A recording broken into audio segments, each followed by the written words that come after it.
Surat SOG પોલીસે મહિધરપુરા વિસ્તારમાં એક સફળ ઓપરેશન પાર પાડીને આંતરરાષ્ટ્રીય ગોલ્ડ સ્મગલિંગ રેકેટનો પર્દાફાશ કર્યો છે।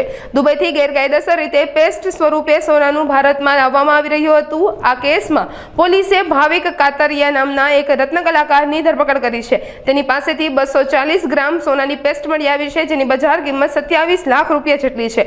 તેમજ પોલીસ તપાસમાં સામે આવ્યું છે કે દુબઈમાં રહેતી નિરાલી રાજપૂત આ રેકેટની માસ્ટરમાઇન્ડ હતી, જેને વોન્ટેડ જાહેર કરવામાં આવી હતી। આ ઉપરાંત અકરમ નામનો શખ્સ ગોલ્ડ પેસ્ટ દુબઈથી અમદાવાદ લાવ્યો હતો અને ભાવિક કાતરિયા તેને અમદાવાદથી સુરત લાવ્યો હતો, તેમજ તે અમિત કાતરિયાને આપવાનો હતો। તેમજ પોલીસે સમગ્ર મામલે તપાસ હાથ ધરી છે।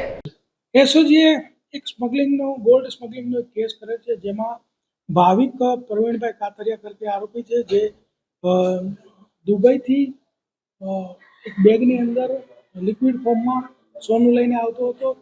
અકરમ નામનો વ્યક્તિ કે જેણે દુબઈથી અમદાવાદ એરપોર્ટ ઉતરી અને આ ભાવિક કાતરિયાને સોનાની ડિલિવરી આપી અને તે અહીંયા સુરતની અંદર જે છે અમિત જગદીશભાઈ સોનાની ડિલિવરી આપવાનો હતો, એ દરમિયાનમાં એસઓજીએ એને ઉઠાવી લીધો।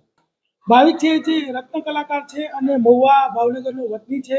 આની પાસેથી જે સોનું પકડાયું 240 ગ્રામ પકડાયું છે। ટોટલ 27 લાખનો મુદ્દામાલ જપ્ત કરવામાં આવેલો છે અને આ વ્યક્તિ જે છે એ 12 ધોરણ ભણેલો છે। દુબઈથી આ સોનું છે એ નિરાલી ઉર્ફે નીલ રાજપૂત જે છે એ મોકલાવતી હતી। ગોલ્ડ જે છે એને લિક્વિડ ફોર્મમાં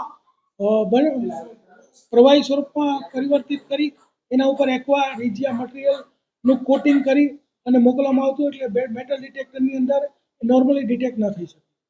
ભાવિન કાતરિયા છે જે અગાઉ ક્યાંય પકડાયેલો નથી, પરંતુ અમિત જગદીશભાઈ સોની વિરુદ્ધમાં કોઈ ચીટિંગનો અગાઉ ગુનો દાખલ થયેલ છે।